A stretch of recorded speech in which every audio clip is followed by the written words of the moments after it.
Ray Martin প্রশ্নবিচিত্রের suggestion portion রয়েছে, suggestion portion unit 8 অর্থাৎ deo F block মৌলসমূহ। এই অধ্যায় থেকে সাজেশানে যে সমস্ত প্রশ্ন রয়েছে 1 মার্কের প্রশ্ন এবং 3 মার্কের সমস্ত গুরুত্বপূর্ণ প্রশ্নের ব্যাখ্যা সত্য আলোচনা করছি। আশা করি প্রশ্নগুলো যেখানে রয়েছে রায়মার্টিন প্রশ্নবিচিত্রে এই প্রশ্নগুলোর মধ্যে তোমরা 100% পরীক্ষা কমন পাবে। আর একটা জিনিস, কোনো প্রশ্নের উত্তর কতটা লিখতে হবে, কতটা লিখলে অবশ্যই অ্যান্সারটা পরিপূর্ণভাবে পূর্ণ হবে, সেই সম্পর্কে সম্পূর্ণ ধারণা পাবে প্রতিটি প্রশ্নের মাধ্যমে। ওকে, শুরু করে যাক। রায়মার্টিন প্রশ্নবিচিত্রের সাজেশন পোর্শন ইউনিট 8 অর্থাৎ ডিও এফ ব্লক মৌলসমূহ অধ্যায় থেকে গুরুত্বপূর্ণ স্টার মার্ক দেয় 1 মার্কে এবং 3 মার্কের প্রশ্ন করে। ওকে, চ্যানেলে নতুন এখন চ্যানেলটিকে সাবস্ক্রাইব করুন, অবশ্যই চ্যানেলকে সাবস্ক্রাইব করবে। একদম প্রশ্ন তোমরা অবশ্যই পাশে কোশ্চেন ব্যাংকটা রাখতে পারো, আগে দেখে তোমরা দেখবে মিলিয়ে নেবে কোন কোন প্রশ্ন স্টার মার্ক দেওয়া আছে এবং তার কী উত্তর হবে সম্ভবত। একদম প্রশ্ন প্রদত্ত মৌলসমূহের পরমাণুগুলির মধ্যে কোন দুটি পরমাণু একই আকার বিশিষ্ট হবে? ঠিক আছে, জার্কোনিয়াম হফনিয়াম। কোশ্চেন নাম্বার 2, কপার সন্নিহিত মৌল কি নির্জীব নয় কেন? ভীষণ ইম্পর্টেন্ট প্রশ্নের মধ্যে পড়ছে কপার সন্নিহিত। কপার পরমাণুর ভূমিস্তর ডি উপকক্ষে ইলেকট্রন দ্বারা সম্পূর্ণ পূর্ণ থাকলেও কপারের স্থায়ী জারণ অবস্থা মানে CO2 প্লাসের ডি উপকক্ষ ইলেকট্রন দ্বারা আংশিকভাবে পূর্ণ। দেখো ইলেকট্রন মানে তাই কপার সন্নিহিত মৌল। কপার ইলেকট্রন দেখো 3d10 রয়েছে, কপার 2 প্লাস দেখো 3d9, মানে হচ্ছে কপার পরমাণু মানে ভূমিস্তর ডি উপকক্ষ ইলেকট্রন দ্বারা সম্পূর্ণ পূর্ণ থাকলেও কিন্তু কপার 2 প্লাসের মধ্যে হচ্ছে ইলেকট্রন আংশিকভাবে পূর্ণ, এই জন্য কপার সন্নিহিত মৌল। জিঙ্কের ক্ষেত্রে জিঙ্ক 2 প্লাস ইলেকট্রন দেখতেই পাচ্ছ, উভয় ক্ষেত্রে দেখো 3 উপকক্ষের ইলেকট্রন দ্বারা পরিপূর্ণ, এই জন্য জিঙ্ক সন্নিহিত মৌল নয়। কোশ্চেন 3, ল্যান্থানাইন মৌল সাধারণ ইলেকট্রন বিন্যাস দেখো ইলেকট্রন দেখতেই পাচ্ছ। কোশ্চেন 4, 3D শ্রেণীর কোন সন্নিহিত মৌল সবচেয়ে বেশি জারণ সংখ্যা প্রদর্শন করে? এই মৌলটির জারণ সংখ্যা কত? অবশ্যই ম্যাঙ্গানিজ সর্বোচ্চ জারণ সংখ্যা হয় +7। কোশ্চেন 5, কপারের ডি স্তর পূর্ণ হওয়া শর্ত সন্নিহিত মৌল বলা হয় কেন? কারণ সন্নিহিত মৌল বলা হয় তাদেরই যারা ভূমিস্তর বা স্থায়ী জারণ অবস্থা যদি অপূর্ণ ডি উপকক্ষ থাকে। তবে কপার পরমাণুর ভূমিস্তর ডি উপকক্ষ ইলেকট্রন দ্বারা সম্পূর্ণ থাকলেও স্থায়ী জারণ অবস্থা মানে CO2 প্লাস ডি ইলেকট্রন দ্বারা ডি উপকক্ষ ইলেকট্রন দ্বারা আংশিকভাবে পূর্ণ, দেখতেই পাচ্ছ, তাই CO সন্নিহিত মৌল। দেখতেই পাচ্ছ যেহেতু ভূমিস্তরে ডি ইলেকট্রন নেই পরিপূর্ণ রয়েছে, কিন্তু CO2 প্লাস আয়নের মধ্যে একটি ইলেকট্রন কম থাকা জন্য সন্নিহিত মৌল। কোশ্চেন নেক্সট প্রশ্ন, Mn2+ ও Fe2+ প্লাসের মধ্যে কোনটিকে সহজে +3 স্তরে উন্নীত করা যায়? ঠিক আছে, তো এখানে ব্যাখ্যা সহ অ্যান্সার লেখা আছে, তোমরা দেখে নেবে, ওই স্ক্রিনশট নিয়ে নিতে পারো, কারণ প্রত্যেকটি প্রশ্ন ব্যাখ্যা আমি খুব বেশি যাবো না, কারণ ব্যাখ্যাদের ভিডিও অনেক বেশি লেংথি হয়ে যাবে। ওকে, কোশ্চেন নাম্বার 8, জিঙ্ক 2+ আয়নের যৌগগুলি সাদা হয় কেন? কারণ জিঙ্ক 2+ আয়নের ইলেকট্রন 3d10, সুতরাং জিঙ্ক 2+ আয়নের কোনো অযুগ্ম ইলেকট্রন থাকে না, ফলে ইলেকট্রনের ডিডি স্থানান্তরণ সম্ভব নয়, এই কারণে জিঙ্ক 2+ আয়নের যৌগগুলি সাদা হয়। ওকে, কোশ্চেন নাম্বার 9, প্রথম সন্নিহিত শ্রেণীর মৌলগুলির পারমাণবিক আকার পর্যায়ে বরাবর কীভাবে পরিবর্তিত হয়? কারণ মৌলগুলির পারমাণবিক আকার পর্যায়ে বরাবর ক্রমশ হ্রাস পেতে থাকে, তবে মধ্যবর্তী মৌলদের আকার প্রায় একই থাকে। ঠিক আছে, কোশ্চেন নাম্বার 10, সন্নিহিত শ্রেণীর মৌলের প্রথম সারির কোন দ্বিযোজী ধাতব আয়নে পড়া চুম্বকত্ব সবথেকে বেশি কেন?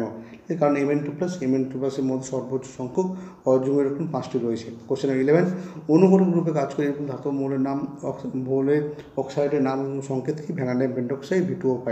অ্যাক্টিনাইড মৌলগুলি সচরাচর কোন জারণ স্তর দেখা যায়? +1। এই ক্ষেত্রে একেবারেই দেখা যায় না। কোশ্চেন 13, সন্নিহিত মৌলগুলির মধ্যে সর্বোচ্চ জারণ স্তর প্রদর্শনকারী মৌলের নাম কি? অসমিয়াম, যে হচ্ছে +8 জারণ স্তর প্রদর্শন করে থাকে। কোশ্চেন 14, EU সির মধ্যে কোনটি +2 জারণ স্তর পদ? অবশ্যই EU। কোশ্চেন নাম্বার 15, যৌগগুলির মধ্যে কোনটি সর্বাধিক অম্লধর্মিতা প্রদর্শন? অবশ্যই chromium CrO3, chromium dioxide. Question number 16, ত্রিযোজী ল্যান্থানাইন আয়নগুলির মধ্যে কোনটির আকার সবথেকে বেশি হবে? অবশ্যই সিরিয়াম 3+। কোশ্চেন 17, Mn2+, MnO2কে KOH ও KN2 সহযোগে গঠিত করলে উৎপন্ন Mn যৌগে Mn এর জারণ সংখ্যা কী হয়? কী বিক্রিয়া দেখো, K2Mn4 যৌগ উৎপন্ন হবে, আর K2Mn4 যৌগে Mn এর জারণ সংখ্যা হবে +6। ঠিক আছে, CO2+ আয়ন রঙিন হয় কেন রঙিন হয়? কারণ দেখবে CO2 যেসব আয়নে অযুগ্ম ইলেকট্রন আসে তাদের ক্ষেত্রে ইলেকট্রন ডিগ্রি স্থানান্তরণ ঘটে থাকে, ফলে সেই আয়নগুলি জলীয়দ্রবণ রঙিন হয়। কারণ CO2+ আয়নে একটি অযুগ্ম ইলেকট্রন রয়েছে, তাই আয়নটি জলীয়দ্রবণ রঙিন হয়, কারণ 3d9 এখানে একটি মাত্র অযুগ্ম ইলেকট্রন রয়েছে। কোশ্চেন নেক্সট কোশ্চেন 19 সন্ধিগত মৌলের নাম লেখো যা +3 জারস্থ প্রদর্শন করে না কখন স্ক্যান্ডিয়াম কেবলমাত্র +3 দেখিয়ে থাকে। কোশ্চেন 21 ক্রোমিয়াম 2+ বিজারক কিন্তু Mn3+ জারকদ্রব্যের আচরণ করে যদি উভয় 3D সিস্টেম রয়েছে। খুব এরকম গুরুত্বপূর্ণ প্রশ্নের মধ্যে পড়ছে। ওকে, নেক্সট পয়েন্টে চলে আসুন। নেক্সট পয়েন্ট Sm2+ উত্তম বিজারক দ্রব্যকে Sm2+ ইলেকট্রন থাকে জেনন 4f6 ল্যান্থারের মৌল সময় স্থায়ী জারণ থেকে +3 হয়। অন্যদিকে Sm2+ আয়নটি ইলেকট্রন বর্জন করে জারিত হয়ে +3 জারণস্থ আসার প্রবণতা থাকে, যেহেতু স্থায়ী জারণস্থ +3 তাই Sm2+ ভালো বিজারক হিসেবে কাজ করে। ডি ব্লক মৌলের সাধারণ ইলেকট্রন দেখে নাও n-1 d 1 থেকে 10 ns 1 থেকে 2। ফেরাস যৌগ অপেক্ষা ফেরিক যৌগে চৌম্বক ভাব বেশি হয়ে গেল, কারণ ফেরাস যৌগে Fe জারণ সংখ্যা জারণস্থ +2 কিন্তু ফেরিক যৌগে Fe জারণ হয় জারণস্থ +3। তো Fe2+ আয়নে 3d6 যেটা অযুগ্ম ইলেকট্রন সংখ্যা 4টি হয়, কিন্তু Fe3+ আয়নে অযুগ্ম ইলেকট্রন হচ্ছে 5টি। অযুগ্ম ইলেকট্রন সংখ্যা বেশি হয় চৌম্বক বেশি হয়, এই কারণে ফেরাস যৌগ অপেক্ষা ফেরিক যৌগে চৌম্বক বেশি হয়। ওকে, Fe3+ আয়নের স্পিন অন চৌম্বক ভ্রামকের মান কত? Fe3+ আয়নে মনে রাখবে Fe3+ আয়নের ইলেকট্রন 3d5 হয়, এক্ষেত্রে অযুগ্ম ইলেকট্রন সংখ্যা 5 হয়। চৌম্বক ভ্রামক সূত্র দেখো √n × n+2 n জায়গায় 5 বসে 5.91 বোর ম্যাগনেটন বিয়ে মানে বোর ম্যাগনেটন বলা হয়। কোশ্চেন 34 ডি ব্লক মোড়ে ডি ব্লকে পরিবর্তনশীল যোজ্যতা দেখায় না এমন সন্ধিগত নাম হচ্ছে স্ক্যান্ডিয়াম SC হয়। কোশ্চেন 37 অক্সাইডগুলো আম্লিকতা অনুযায়ী সাজাও। পরে 36 K3FeCl6 এর পরাচুম্বকের ভ্রামকের মান দেখো, এই যৌগে Fe জারণ স্তর হচ্ছে +3, সুতরাং অযুগ্ম ইলেকট্রন সংখ্যা 5টি চৌম্বক ভ্রামকের মান এটা। কোশ্চেন 38 একটি মাত্র জারণস্থল পদনশীল সন্ধিগত মৌলের নাম স্ক্যান্ডিয়াম কেবলমাত্র +3 জারণস্থল দেখিয়ে থাকে।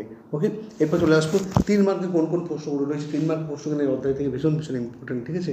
কোশ্চেন নাম্বার 1 স্ক্যান্ডিয়ামের সর্বাধিক সুস্থিত জারণস্থল অবশ্যই +3 হয়। কোশ্চেন নাম্বার দেখো ওই ইম্পর্টেন্ট প্রশ্নের মধ্যে পড়ছে, এই প্রশ্ন কিন্তু ভীষণ ইম্পর্টেন্ট। যারা চ্যানেলের মেম্বারশিপ নেবে না অবশ্যই তারা কিন্তু প্রশ্নগুলি স্ক্রিনশট নিয়ে নিতে পারে। স্ক্রিনশট নিয়ে কোশ্চেন নাম্বার 2 দেখো ল্যান্থারের মৌলগুলি বিভিন্ন প্রকার জারণ সংখ্যা প্রদর্শন করে না কেন?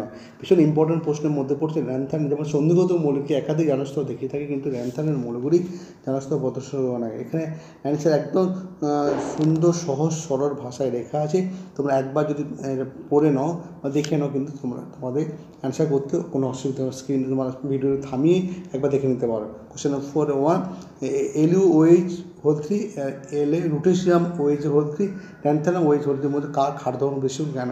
এটাও কিন্তু ভীষণ গুরুত্বপূর্ণ প্রশ্নের মধ্যে পড়ছে। ওকে, অ্যান্সার দেখা যায়। কোশ্চেন নাম্বার পরের প্রশ্ন TiCl2 পরাচুম্বকীয় কিন্তু TiO2 অপরাচুম্বকীয় কেন? ঠিক আছে, চ্যানেলের মেম্বারশিপ নিলে অবশ্যই তোমরা প্রশ্নগুলি ডাউনলোড করতে পারবে কমিউনিটি পোর্শন থেকে। একবার প্রশ্নগুলি অ্যান্সার পড়ে নিলে কিন্তু এই প্রশ্নগুলি অনার্সে কিন্তু তোমরা অনার্সে পরীক্ষা লিখতে পারো, কারণ একদম সহজ সরল ভাষা লেখা আছে। Fe3+ আয়ন প্যারাম্যাগনেটিক ধর্ম প্রকৃতি কেন হয়? নেক্সট পয়েন্ট চলে এসো Ce3+ সহজেই Ce4+ রূপান্তরিত হয় কেন? এটা তার ইলেকট্রন বিন্যাস এই অনুযায়ী ব্যাখ্যা করবে। কপার সালফেট নেক্সট প্রশ্ন, কপার সালফেট জলীয় দমনে Ki দমন যোগ করা। কোশ্চেনের 7 দাগের একটা দেখো, দেখে না কি বলছে, ভীষণ ইম্পর্টেন্ট প্রশ্ন। K2 PtCl6 অস্তিত্ব থাকলেও K2 NiCl6 এর অস্তিত্ব নেই কেন? ভীষণ ইম্পর্টেন্ট প্রশ্নের মধ্যে পড়ছে, এটাও কিন্তু ভীষণ পরীক্ষার সম্ভাবনা রয়েছে এবার পরীক্ষায়। ওকে, নেক্সট পয়েন্টে চলে এসো। কোশ্চেন নাম্বার 2 দাগে 5D মৌলগুলির আয়নায়ন এনথলপি 3D মৌলগুলির আয়নায়ন এনথলপি অপেক্ষা বেশি হয় কেন? কী বলছে, 5D যে মৌলগুলির আয়নায়ন এনথলপি রয়েছে সেই এনথলপি 3D মৌলগুলির আয়নায়ন এনথলপি অপেক্ষা বেশি হয় কেন? ঠিক আছে, নেক্সট পয়েন্ট চলে এসো। কোন প্রশ্ন?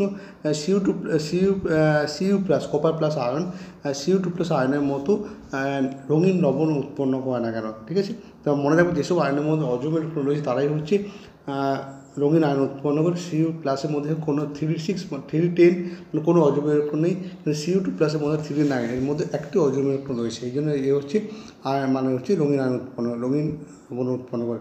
কোশ্চেন 8 দাগে একটা থেকে অযুগ্ম ইলেকট্রনের সঙ্গে কত হবে?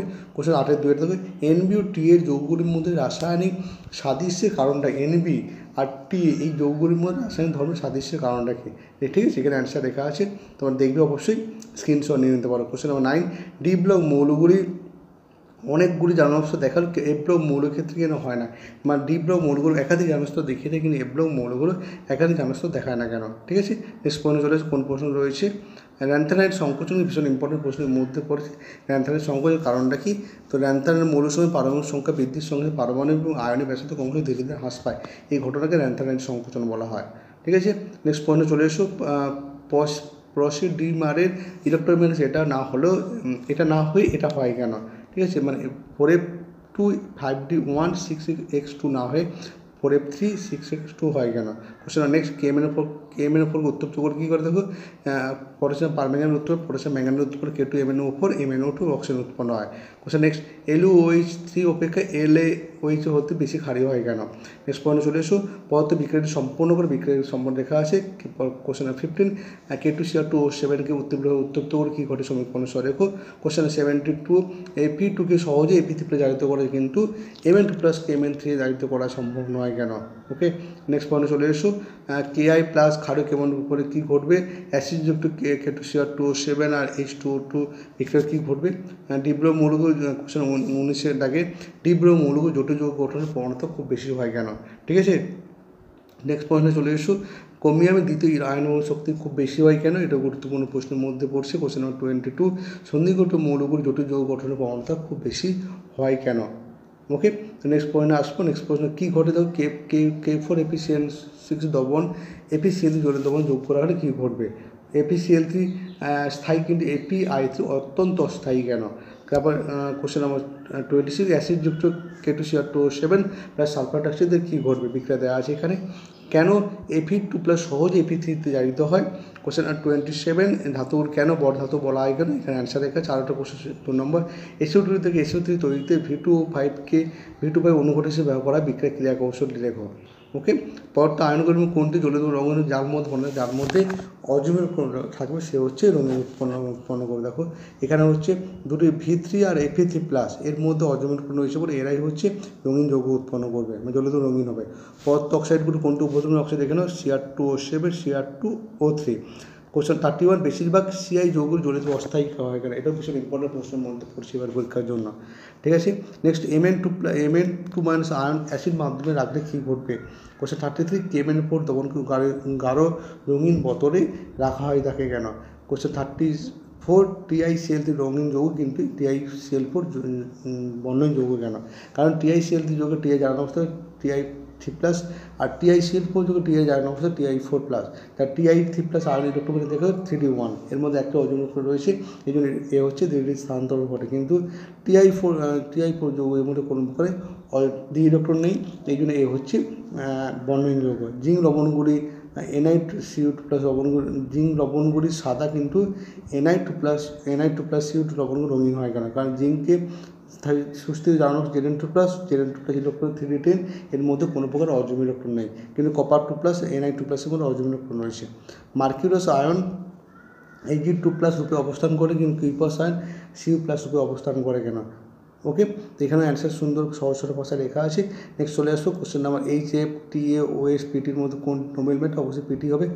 কোশ্চেন 37 সন্ধিগত মৌলকে একাধিক জানস্থ দেখায় কেন? সন্ধিগত মৌলগুলির ক্ষেত্রে একাধিক জানস্থ লক্ষ্য করা যায় কেন? কোশ্চেন নাম্বার 37 KMnO4 যৌগটি বর্ণযুক্ত হয় কেন? কোশ্চেন নাম্বার নেক্সট প্রশ্ন 41 F ব্লক মৌলের সাধারণ ইলেকট্রন দেওয়া আছে, আর C3+ Cu4 কোনটি তীব্র বিজারণ কেন? এটা গুরুত্বপূর্ণ প্রশ্নের মধ্যে রয়েছে। ভাষা একদম সহজ আছে, একবার দেখে নিয়ে তোমরা ব্যাপারটা বুঝতে পারো, কোনো মুখস্থ করারও প্রয়োজন হবে না।